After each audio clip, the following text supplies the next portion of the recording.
Good afternoon, Husky Pups. I am here with the next two chapters of the BFG. So yesterday you heard Mrs. Faulkner read, and we're learning about giant country. So today I'm going to read chapter 7 and 8. I'm only going to focus on 3 vocabulary words every time I read. So these are the vocabulary words for both chapters. Orphanage, a residential institution for the care and education of orphans. Suspiciously, showing cautious distrust of something or someone. Transfigured, to change something into something more beautiful. All right, 3rd grade, I hope in front of you, you have your packet for the BFG. So once again, I'm going to read the questions first before I start the chapter. Explain why this chapter is titled The Marvelous Years. Marvelous Years. How come Sophie hated living at the orphanage? And I can imagine living in an orphanage because you're an orphan, you don't have any parents or family. So I would think that would be rough. The BFG and Sophie have a conversation about why he was in the village that night. The BFG explains he is a different kind of giant, a friendly giant. What does the BFG do that is different? Explain how he does the special task. All right, so keep that in mind along with our vocabulary words as we read The Marvelous Years. Back in the cave, the big friendly giant sat Sophie down once again on the enormous table. Is you quite snuggly there in your nightie? He asked. You isn't frigidly cold. I'm fine, Sophie said. I cannot help thinking, said the BFG, about your poor mother and father. By now they must be gibbering and scumpling all over the house shouting, hello, hello, where is Sophie gone? I don't have a mother and a father, Sophie said. They both died when I was a baby. Oh, you poor little thing, cried the BFG. Is you not missing them very badly? Not really, Sophie said, because I never knew them. So Sophie's similar to Harry Potter because they both did not know their parents at all. They died. You was making me sad, the BFG said, rubbing his eyes. Don't be sad, Sophie said. No one is going to be worrying too much about me. The place you took me from was the village of orphanage. We are all orphans in there. You is an orphan? Yes. How many is there? 10 of us, Sophie said, all little girls. Was you happy there? The BFG asked. I hated it. So here's a question. The woman who ran it was called Mrs. Clonkers, and if she caught you breaking any of the rules, like getting out of bed at night or not folding up your clothes, you got punished. How is you getting punished? She locked us in the dark cellar for a day and a night without anything to eat or drink. And if you want to think about Harry Potter, remember he was locked in the cupboard without supper too. That rotten old rot trap, sir, cried the BFG. It was horrid, Sophie said. We used to dread it. There were rats down there. We could hear them creeping about. Oh, the filthy old fizz-wiggler, shouted the BFG. That is the horridiest thing I is hearing for years. He was making me sadder than ever. All at once, a huge tear that would have filled a bucket rolled down one of the BFG's cheeks and fell with a splash onto the floor. It made quite a puddle. Sophie watched with astonishment. What a strange and moody creature this is, she thought. One moment he is telling me my head is full of flies, and the next minute his heart is melting for me because Mrs. Clonkers locked us in the cellar. The thing that worries me, Sophie says, is having to stay in a dreadful place for the rest of my life. The orphanage was pretty awful, but I wouldn't have been there forever, would I? All is my fault, said the BFG. I is the one who kid-snatched you. Yet another enormous, remember that's vocabulary too that Miss Faulkner did with you, welled from his eye and splashed onto the floor. Now I come to think of it, I won't actually be here all that long, Sophie said. I is afraid you will, the BFG said. No, I won't. Those brutes out there are bound to catch me sooner or later and have me for tea. She's talking about the brutes, the big mean giants. I is never letting that happen, the BFG said. For a few moments, the cave was silent. Then Sophie said, May I ask you a question? The BFG wiped the tears from his eyes from the back of his hand and gave Sophie a long, thoughtful stare. Shoot away, he said. Will you please tell me what you were doing in our village last night? Why were you poking that long trumpet thing into the Gucci children's bedroom and then blowing through it? And I think that's one of your questions, guys. Okay, what was he doing in the village that night? Aha, cried the BFG, sitting up suddenly. Now we is getting nosier than a Parker. And the suitcase you were carrying, Sophie said, what on earth was that all about? The BFG stared suspiciously at the small girl sitting cross-legged on the table. You was asking me to tell you my big secrets, secrets that nobody has ever heard before. I won't tell a soul, Sophie said. I swear, how could I anyway? I'm stuck here for the rest of my life. You could tell the other giants. No, I couldn't, Sophie said. You told me they would eat me up the moment they saw me. And they would, said the BFG. You is a human being, and human beings is like strawbunkles and cream to those giants. So those giants eat human beings. If they are going to eat me the moment they see me, then I wouldn't have time to tell them anything, now would I? Sophie asked. You wouldn't, said the giant. Then why did you say I might? Because I is brimful of buzz burgers, the BFG said. If you listen to everything I'm saying, you will get an earache. Please, please tell me, what were you doing in our village? I promise, you can trust me. Would you teach me how to make an elephant? The BFG asked. What do you mean? I would dearly love to have an elephant to ride on, the BFG said dreamily. I would so much love to have a jumbly big elephant and go riding through green forest, picking peach fruits off the trees all day long. That is a sizzling hot country we live in. Nothing grows in it except snozcumbers. I would love to go somewhere else and pick peachy fruits in the early mornings from the back of an elephant. Because remember, they're in giant country, and it's a whole different world. Sophie was quite moved by this curious statement. Perhaps one day we will get you an elephant and peachy fruits as well. Now tell me, what were you doing in our village? If you was really wanting to know what I was doing in your village, I is blowing a dream into the bedroom of those children. Blowing a dream? Sophie said, what do you mean? I is a dream-blowing giant, the BFG said. When all the other giants are galloping off every which way to swallow human beings, I is scuttling away to other places to blow dreams into the bedrooms of sleeping children. Nice dreams, lovely golden dreams, dreams that is giving the dreamers a happy time. Now hang on a minute, Sophie said, where do you get these dreams? Okay, so already we can tell that this is a fantasy story, right? I collect them, the BFG said, waving an arm towards all of those rows and rows of bottles. Bottles like this on the shelf. I have billions of these dreams. You can't collect a dream.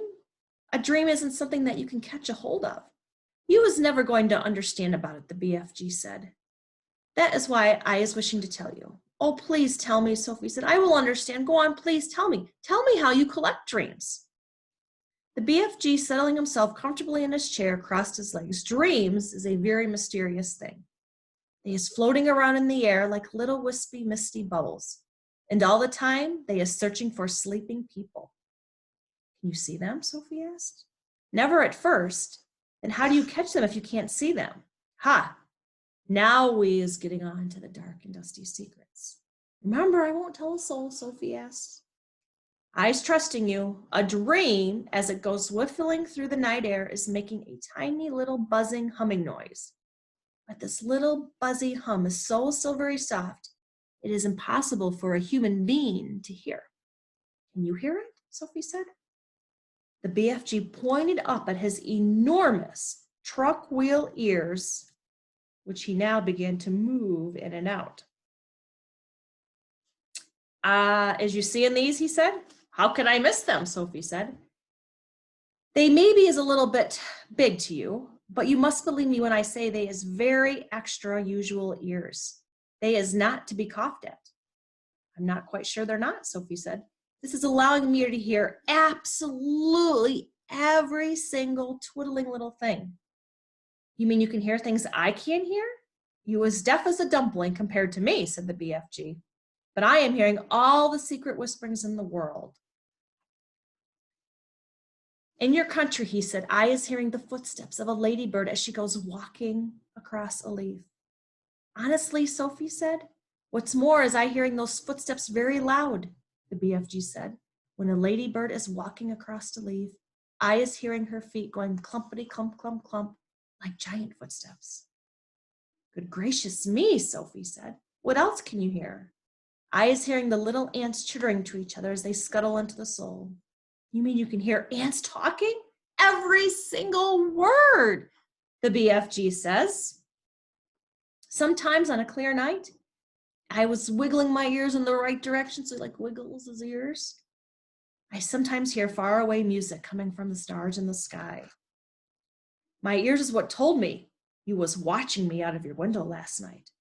But I didn't make a sound, Sophie said. I was hearing your heart beating fast across the road, loud as a drum. Go on, go on. I can hear plants and trees. Do they talk? They're not exactly talking, the BFG said. They is making noises. For instance, if I come along and I is picking a lovely flower, I is twisting the stem. I can hear it screaming and screaming very clear. You don't mean it, how awful. I is screaming just like you would be screaming if someone was twisting your arm off. Is that really true? You think I was fizzling you? Then I is stopping right here. I is not wishing to be called a fibster. Oh no, I'm not calling you anything, Sophie says. Please go on, please go on. The BFG gave her a long, hard stare. Sophie looked right back at him. I believe you, she said softly. She had offended him, she could see that. I would never be fibbling to you, he said. I know you wouldn't, Sophie said. But you must understand that this isn't easy to believe because it's hard to believe that somebody can go and take dreams or somebody can go and they can hear even little tiny ants talking. I understand that, the BFG said, so please forgive me and go on. He waited a little longer.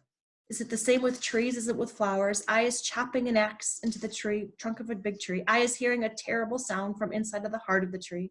Well, what sort of sound? A soft moaning sound. It is like the sound of an old man making when he is dying slowly. He paused. The cave was very silent. So he can hear all these little sounds. Such wonderful and terrible sounds I hear. Some of them you would never wish to be hearing yourself, but some is like music. He seemed almost as transfigured by the excitement of his thoughts. His face was beautiful in a blaze of emotions. Tell me more about them. You just ought to be hearing these little talking, little mices always talking to each other. I is hearing them as loud as my own voice. Well, what do they say? Only the mices know. Spiders is also talking a great deal. Who else do you hear? One of the biggest chatterboxes is the caterpillars. The what? They is arguing all the time about who is going to be the prettiest butterfly. That is all they is ever talking. Is there a dream floating around in here right now? Sophie asked. The BFG moved his gray ears this way and that, listening. There is no dream in here, he said, except in the bottles. I has a special place to go for catching dreams.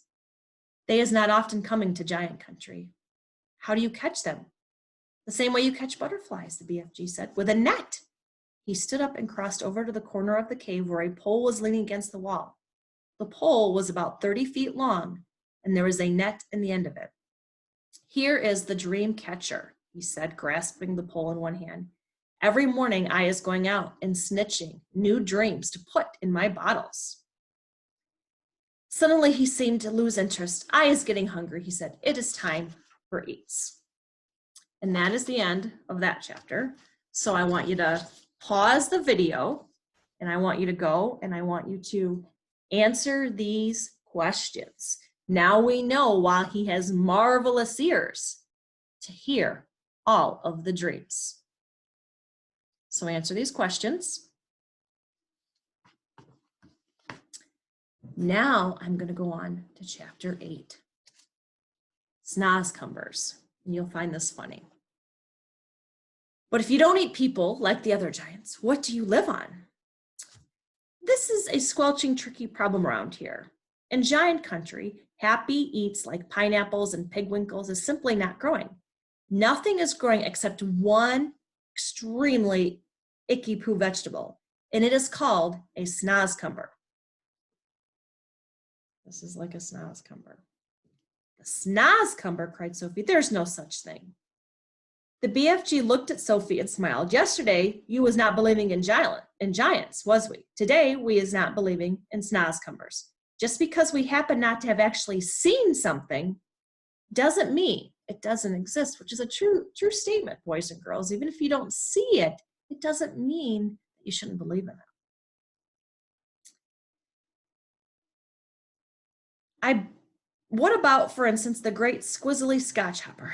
I beg your pardon, Sophie said. And the humple crimper? What's that? And the rock russell? What's that? And the crumscottle? Are they animals? They is very common animals. I is not a very all-at-all giant, but it seems to me that you know absolutely nothing. Your brain is full of rotten wool. So obviously there's all these different kind of creatures and animals that live in giant country. What I mean and what I say is two different things, the BFG announced. I will now show you a snozcumber. The BFG flung open a massive cupboard and took out the weirdest looking Sophie had ever seen. It was about half as long as an ordinary man, but it was much thicker. It was thick around its girth. It was black and white stripes along its length, and it was covered all over with knobs. Now this obviously I just have a cucumber. It doesn't have the knobs quite like the snozcumber, but I thought this is at least similar. Here it is, the snozcumber. I swoggle it, I misplace it, I dispunge it, but because I is refusing to gobble up human beings like the other giants, I must eat these.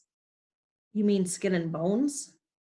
I know it is bones, the BFG said, but please understand that I cannot be helping if I sometimes is saying things a little squiggly. So we know that sometimes the BFG mixes up his words and says something, but means something else. Sort of like figurative language, right? The big friendly giant looked suddenly so forlorn that Sophie got quite upset. I'm sorry, she said. I didn't mean to be rude. There never was any schools to teach me talking in giant country, the BFG said. But couldn't your mother have taught you? Mother? Giants don't have mothers. Surely you know this. I did not know that, Sophie said. Whoever heard of a woman giant, shouted the BFG. There never was a woman giant, and there never will be. Giants is always men. In that case, Sophie said, how were you born? Giants isn't born, giants appear, and that's all there is to it. They simply appears the same way as the sun and stars. And when did you appear? Now, how on earth would I be knowing a thing like that, said the BFG.